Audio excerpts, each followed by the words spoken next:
जी माना ख़ुशी थी आहे त असां पंहिंजे यार खे यादि कयो ज़ाकिर किटी खे ऐं सच पुछो अॼु असां यार हितां आहियूं सुभाणे असां वटि केरु न हूंदो ख़बर ई कान थी की माण्हू गुज़ारे थो वञे कंहिं सोचियो त हमीद सिंधी साहिब यकदमि ईंदो असां सोचियो ई कोन असां अञा 5-6 साल हलंदासीं पर अफ़सोस आहे हमीद सिंधी असांजे विच में न आहे त असांजो कमु जारी आहे ऐं अॼु जेके सिंफ़नि ते दोस्तनि ॻाल्हायो मूंखे इंतिहाई ख़ुशी थी आहे असांजो वाहिद कंदड़ दोस्त 7-8 सालनि जो वास्तो आहे साईं इनकलाबी शाइर आहे साईं जी शाइरी में क़ौम जेको आहे क़ौम जी दिफ़ा में ॻाल्हाए थो अदब जे दिफ़ा में ॻाल्हाए थी ॿोली सिंधी ॿोली जे अदब में तो साईं अब्दुल वाहिद आरी सर उन्हनि टीम सां रहियो आहे त उन ते उहो माना उन में उहा घरड़ा आहिनि त क़ौम जी ॻाल्हि कबी वतन जी ॻाल्हि कबी वतन खां ख़ाली उन खां अलावा तारिक इमाम जुनेजो साहिबु जेको आहे उहिदे जे लिहाज़ खां मथे तबिके जो माण्हू आहे पर उन माण्हू खे शाबाश थो ॾियां थी मज़लूम तबिके जी ॻाल्हि थो करे ऐं फेसबुक ते हिन जूं जेके पोस्ट मञे थो ई कोन थो हिकु ब्यूरोक्रेट माण्हू आहे छा आहे पर सफ़ा अवामी माण्हू न ॿियो कॾहिं बि किथे वञी कोन चए त आऊं फलाणे उहिदेदार रहिया हीअं फलाणो न कुझु बि न सिर्फ़ु जीअं अचे थो गुज़िरियल हफ़्ते अफ़सोस मूंखां अलाए की चांहि साईं जे कपिड़नि ते हारिजी वई इहो ई थी वियो तो अॼु जेके साईं सुठी शाइरी पढ़ी फस्ट क्लास पढ़ी ऐं मुख़्तलिफ़ सिंफ़नि ते साईं तबे आज़माई करे थो ऐं साईं असांजो हालात जेको आहे सो कोटड़ी मां कुर्ब मां कही थो अचे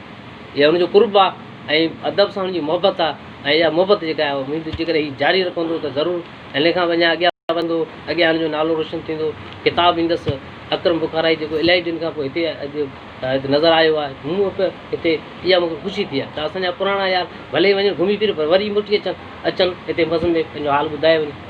ऐं साईं सलीम चन्ना जी ॻाल्हि छा ॻाल्हि हुई सलीम चन्ना सॼा आऊं जॾहिं हैदराबाद में आयुसि मूंखे अवामी खे साईं मिलियो ऐं जो बाबा लिखो हीअं कयो असीं वेंदा हुआसीं प्रोग्राम भाई ॻाल्हाइण ॾींदा त मूंखे जो नालो हीअं लिखे हिनखे ॻाइण ॾे हिनखे हीअं कर असांखे मुतारिफ़ सलीम चन्ना करायो सही थो ॿुधाईंदा सही असांखे पालियो आहे असांखे सही थो ॿुधाए हीअ वेठा आहिनि त असांखे कोसो वाओ कोन्हे लॻो की असांजे सीनियर अदीब आहिनि हैदराबाद में रहिया आहिनि ॿिया छा हेॾा होॾा बाक़ी तुरावली पंहिंजी ख़ुशबू आहे पंहिंजी शाइरी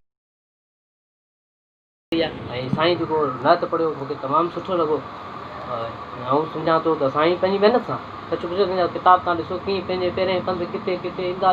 किताब मुआग लिखणु सॼा किताब छपाइनि वरी ॻोल्हे माण्हुनि खे किताब ॾियणु पोइ मूंखे ख़बर न आहे दोस्त जे किताब ते दोस्त लिखनि था नथा लिखनि छो साईं पार समीदारी ॻाल्हि त दोस्त जेके किताब ॾींदा हुन ते 2 अखर लिखो 2 अखर ॻाल्हायो पोस्ट ते रखो बाक़ी साईं तुरावली हिकिड़ी सीट में चयो त ॿिया हमद ऐं नात हुन ते लिखंदासीं पोइ हिन में हमद जी ॻाल्हि कटी छॾे छो त साईं नात में सिर्फ़ु हज़ूर पाक जी जेका लिखंदासीं उन में सिर्फ़ु नात ई हूंदी हमद वरी उन खां अलाह साईं तो हमद उन में कोन लिखंदासीं हज़ूर पाक ते हाणे नात लिखंदासीं इहो हमद वारो अखर थो हाणे करे छॾे बाक़ी तालीम हमद हाणे छा ॻाल्हि कजे साईं मुतारिक माण्हू आहे हीअ उर्दू मुशाइरनि में बि ॾिसो साईं महफ़िल मचाए वेठो आहे जिते किथे तालिब अंबरो ऐं पंहिंजियूं लिखणियूं आहे हुनखे हाणे ॾिए पियो जिते किथे छपराए पियो हुनजूं लिखणियूं आहिनि तो आऊं सम्झो तारीख़ जो सोर तो असांखे ख़ुशी आहे साईं ॻाईंदो आहे ऐं इलाही अरसे खां पोइ हिते ॻायो आहे दोस्त बि फरमाइश कई साईं खे यादि कोन हो तो साईं पार समीद साहिबु आहे ऐं पार समीद जी कहिड़ी ॻाल्हि ते पार समीद सीनियर शाइर आहे ऐं वाक़ई माना हिन जो साईं जो माना हिकिड़ो पंहिंजो हिकिड़ो तजुर्बो आहे शाइरी जी दुनिया में सिंफ़नि ते ॼाणनि था ॿियो बसि साईं जो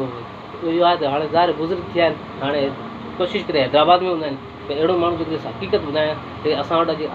निकिरी पिए शहरनि में ॻोठनि में जिते किथे त असांजा काफ़ी जीअं ताज भले त माना वॾो हल्को माना शाइरी जी दुनिया में शाइरी दुनिया में उस्ताद माण्हू घटि आहिनि हुननि में सम्झां असांजे पारस में हिकु जेको असांखे फ़ख़्रु आहे तो बज़मेर रुहानी जी महफ़िल में अचे थो त तव्हां सभिनी दोस्तनि जी महिरबानी हिन बज़मेर रुहानी में आया अॼु ज़ाकिर खटी खे भेटा पेश कई ऐं वाइद कंदे तव्हां सभिनी जी महिरबानी त ऐं मूं पहिरें चकर